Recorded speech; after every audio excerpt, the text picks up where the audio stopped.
fact, he continues to withhold his plan to withhold the tax on Social Security. Social Security will be bankrupt by 2023 with no way to make up for it.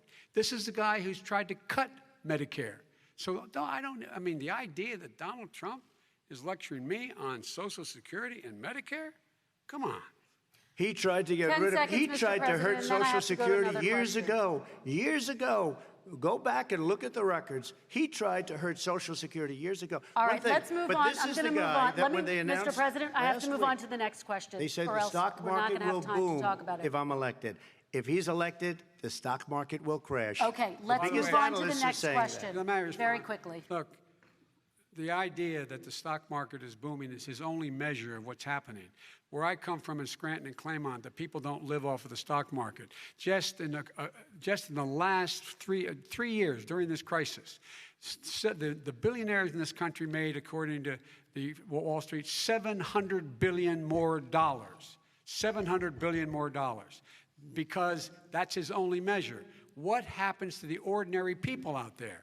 What happens to them? Let's talk about what's happening on Capitol Hill. We're going to move on, 401ks are through the roof. We're going to move on. Stock are through the roof. All right. And he doesn't come from Scranton. That's like he lived there for a short period of time before he even knew it. We're going to move on to the next question. And the people of Pennsylvania Let me will move show on you to that. my next question, gentlemen. They understand. As of tonight, more than 12 million people are out of work. And as of tonight, 8 million more Americans have fallen into poverty, and more families are going hungry every day. Those hit hardest are women and people of color.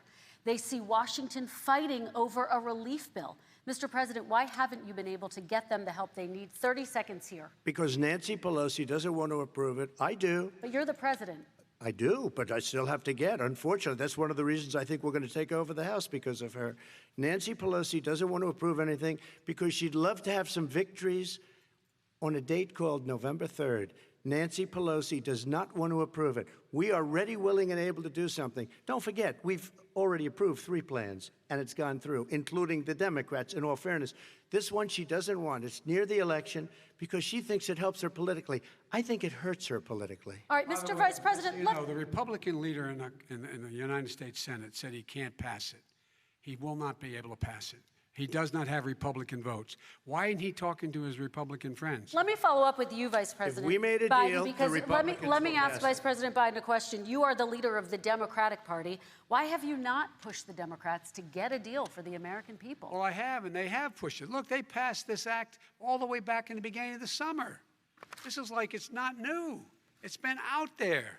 This HEROES Act has been sitting there. And look at what's happening.